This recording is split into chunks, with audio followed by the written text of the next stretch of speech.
Dans cette vidéo, je vais vous faire découvrir ou redécouvrir tous ces artistes internationaux qui ont samplé des chansons françaises qui sont parfois improbables. Et on commence tout de suite avec The Weeknd qui a samplé une icône de la chanson française sur son titre Montreal paru en 2011. Alors saurez-vous reconnaître de qui il s'agit? Je vous passe un extrait.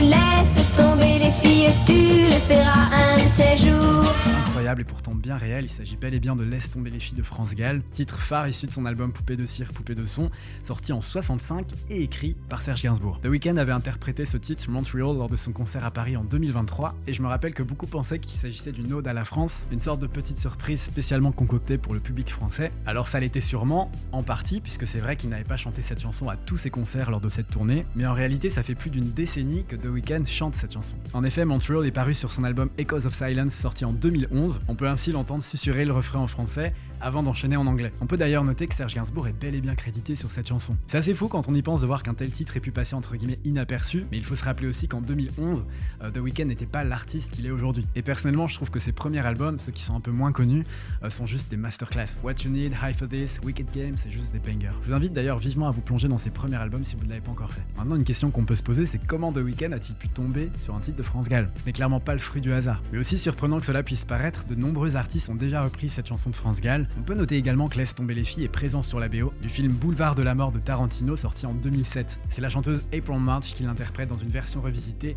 qui s'intitule Chick Habit. Écoutez. Hang up the chick habit, hang it up daddy, you're just jumping for a thrill. The Weeknd a sûrement dû tomber sous le charme via une de ses exploitations, ou peut-être qu'il adore diguer dans le répertoire français et clairement on ne peut pas lui en vouloir. Dites-moi dans les commentaires ce que vous pensez de ce sample rejoué par The Weeknd. Il s'agit ici d'une interpolation. Personnellement, je trouve que c'est un peu une fierté française. Pour autant, The Weeknd est loin d'être le seul artiste international à avoir été pioché dans le répertoire français. Je pense notamment à Eminem qui en 2009 sur son titre Crack a Bottle s'est inspiré d'un grand artiste qui a beaucoup chanté en français. Saurez-vous deviner de qui il s'agit? Je vous passe un extrait. So crack a bottle, let your body waddle. Don't act like a snobby model, you just hit the lotto.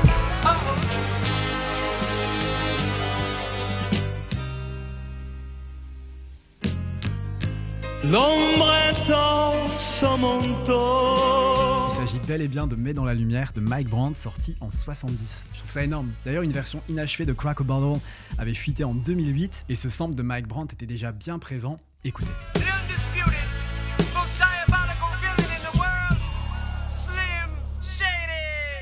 Fun fact, à l'époque aux États-Unis, la chanson a été téléchargée 418 000 fois lors de sa première semaine. C'est un record puisqu'il avait réussi à surpasser les 334 000 téléchargements de Live Your Life de T.I. et Rihanna, un titre qui lui aussi sample une chanson assez improbable, Dragostad in Tide de Ozzy.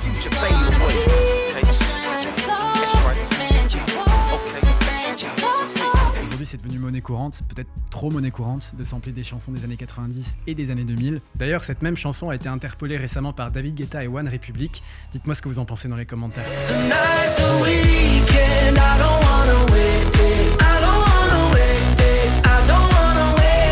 Bref, revenons à Eminem. Puisqu'à vrai dire, ce n'est pas la première fois qu'Eminem se penche sur le répertoire français. Rappelez-vous de What's the Difference de Dr. Dre où Eminem était en feat, une chanson qui est sortie en 99.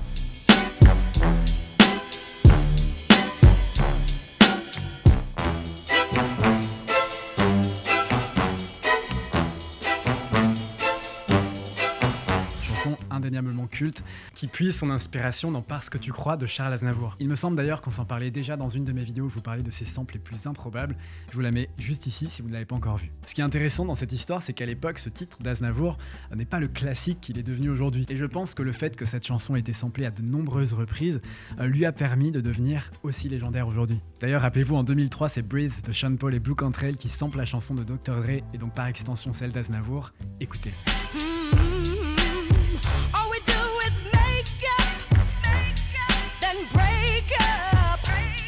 Côté français, Coxy s'en inspirera également pour Garçon sorti en 2007 et puis évidemment Indila en 2013 avec Dernière danse qui se base sur le même sample et dont le succès a réussi à dépasser les frontières. Oh ma douce souffrance, pourquoi s'acharner, tu recommences. Et puisque la boucle de sample est infinie, on peut également noter que cette même chanson d'Indila a elle aussi été samplée à de maintes reprises et ce partout dans le monde. Écoutez. Hey, hey. Ma monnaie ne fait que m'embellir. Si prende que roles, si canto es con esto. Si venden mis rolas fue por alfabeto. Trapero. Vintern har något gnäll. Vart är mazen, vart är flosen? Jag ska ha dem nu So ikväll. down walkers, I'm with that. I put them little niggas, so don't forget that. EK just handled the OJ. Don't run, I ain't let him trip. Charles Aznavour a été samplé tellement de fois, les exemples sont très nombreux. Je pense également à Bad Bunny sur son titre Monaco.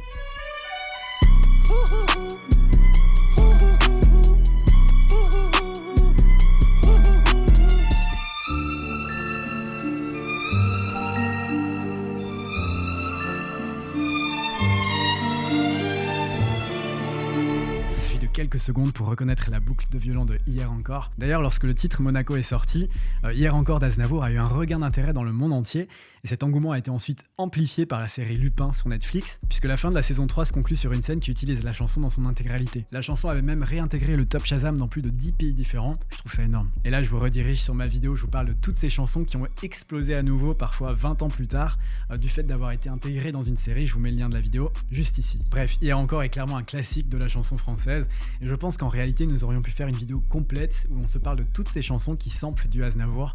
Dites-moi dans les commentaires si ça vous intéresse. Parce que clairement les exemples sont très nombreux, surtout dans le rap français. Passons désormais à l'histoire la plus fascinante de cette vidéo, la plus insolite peut-être, mais avant ça, si tu passes un bon moment en ma compagnie, que tu apprends des choses et que tu es fan de pop culture, je t'invite à liker cette vidéo, à la commenter et à t'abonner à ma chaîne Popslay en cliquant sur le bouton s'abonner, ça m'aide de ouf et surtout ça me donne de la force. Merci à tous. L'histoire que je vais vous raconter désormais est un peu un cas à part, dans le sens où il ne s'agit pas réellement d'une chanson à part entière, mais il s'agit tout de même d'une œuvre française qui est composée de 4 notes, qui est protégée par le droit d'auteur. C'est un jingle que vous avez forcément dû entendre quelque part, et le fait que je vous ai dit qu'il était composé de 4 notes a dû vous mettre la puce à l'oreille.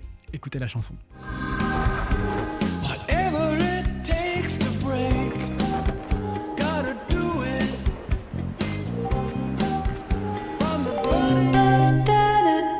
Vous l'avez bien reconnu, il s'agit bel et bien du jingle de la SNCF qui est utilisé dans les gares depuis le début des années 2000. Et donc vous l'avez compris, ce jingle de la SNCF sera samplé par David Gilmour, guitariste emblématique des Pink Floyd. Alors ce qui est drôle dans l'histoire, c'est que David Gilmour a entendu ce jingle lorsqu'il était de passage en France, dans une gare à Aix-en-Provence en 2013. Et donc une fois en gare, il a un coup de cœur pour celle-ci et décide de l'enregistrer sur son iPhone afin de s'en inspirer plus tard pour en faire une chanson. Et on peut dire qu'il fait des choses bien, puisqu'il demande à son manager de négocier les droits de la mélodie avec son créateur. Un accord est conclu fin 2014, faisant de Michael Boumandil, donc le créateur d'une jingle, le co-auteur de la chanson de David Gilmour, avec une part significative des revenus générés par la chanson. Mais il y a un couac dans cette histoire, puisqu'en effet Michael Boumandil fut tellement pressé et on imagine fier de raconter cette expérience qu'il a fait une interview avec RTL en 2015, soit peu de temps avant que la chanson ne sorte. Retenez bien ce détail. Dans cette interview, il raconte que sa rencontre avec David Gilmour s'est passée à merveille et que cet accord d'utiliser le jingle de la SNCF n'était pas vraiment une histoire d'argent, bien qu'on imagine que ça l'a quand même été à un moment donné. Le problème de cette interview, c'est qu'elle est publiée avant que la chanson ne sorte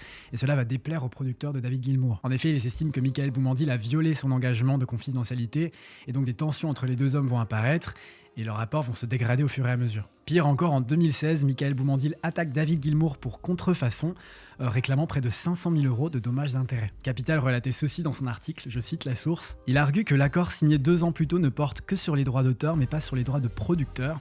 Autrement dit, qu'il a cédé uniquement la partition musicale, les 4 notes, mais pas leur enregistrement, donc le jingle que David Gilmour a enregistré depuis la gare, et qu'il a inséré ensuite dans sa chanson. Seulement, les juges ont noté que suite à sa rencontre avec David Gilmour, Michael Boumandil avait partagé un message qui reflétait une impression positive de cette rencontre, sans aucun signe de surprise ou de mécontentement. Et donc son enthousiasme lors de cette interview RTL ne semblait pas concorder avec l'idée qu'il aurait été lésé lors de la négociation du contrat. C'est donc David Gilmour qui a remporté cette bataille. Dites-moi d'ailleurs dans les commentaires si vous êtes chaud pour une vidéo où je vous parle de tous ces samples qui sont vraiment improbables. Je pense qu'il y a clairement matière à faire quelque chose. Maintenant, un autre exemple de chanson française qui a été samplée par un artiste international et dont je souhaitais vous parler, c'est Amarillo de J Balvin. En effet, en 2020, l'artiste balance un teaser de son titre Amarillo et dès les premières secondes, la France est en ébullition et vous allez très vite comprendre pourquoi. Écoutez. Con los tigres estamos en modo safari.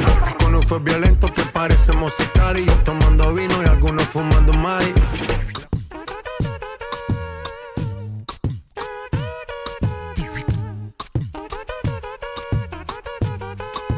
En effet, effet, aussi surprenant que cela puisse paraître, J Balvin a samplé le cultissime Angela de Siam Super Crew, un titre que vous connaissez tous tant il est gravé dans l'inconscient collectif des Français, et ce depuis 1999. C'était un des plus gros tubes de l'année 2000, et je trouve ça fou que 20 ans plus tard, le titre se soit forgé une telle résonance à travers les décennies, et qu'il ait pu dépasser les frontières. Alors on ne sait pas réellement ce qui a poussé J Balvin à utiliser ce sample, peut-être qu'il a dû jeter une oreille au rap français, car plusieurs s'en étaient déjà emparés un an plus tôt. Je pense à Dabs et Maes sur Tes rêves, sorti en 2019.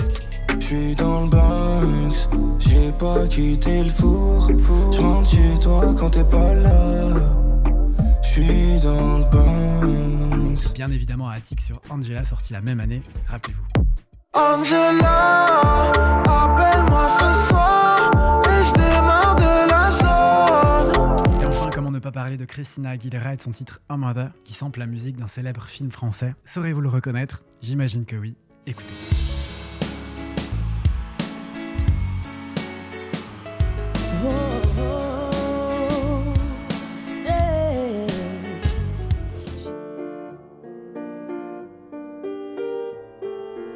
Vois sur ton chemin, gamins oubliés, égarés, donne-leur la main pour les mener vers d'autres landes. Vous l'avez donc sans doute reconnu, il s'agit bel et bien de la mélodie de la chanson emblématique du film Les Choristes. Beyoncé nous en avait d'ailleurs fait une reprise légendaire aux Oscars de 2005. On s'en parlait déjà ensemble dans une de mes vidéos où je vous parlais de toutes ces pop stars qui ont interprété des chansons en français. Je vous mets le lien de la vidéo juste ici. Vois sur ton chemin, gamins oubliés, égarés, donne-leur la main pour les mener vers d'autres landes. Et je trouve l'une des chansons les plus touchantes de Christina Aguilera. Elle y rend hommage au courage de sa mère qui a divorcé de son mari après des années de violence physique et émotionnelle. Et je trouve que le sample de Voix sur ton chemin sur cette chanson est juste excellent. La mélodie s'accorde parfaitement à l'ambiance de la chanson et au message qui est véhiculé. Christophe Baratier, qui a composé Voix sur ton chemin, est d'ailleurs bien présent dans les crédits de la chanson de Christina Aguilera. Voix sur ton chemin a une histoire tellement dingue. Encore aujourd'hui, le titre est redevenu populaire, notamment sur TikTok auprès d'une nouvelle génération. Je pense notamment à ce remix signé par le DJ allemand Bennett, qui l'avait retravaillé façon techno. C'est un remix qui a généré des millions de vues sur la plateforme. Je trouve ça incroyable.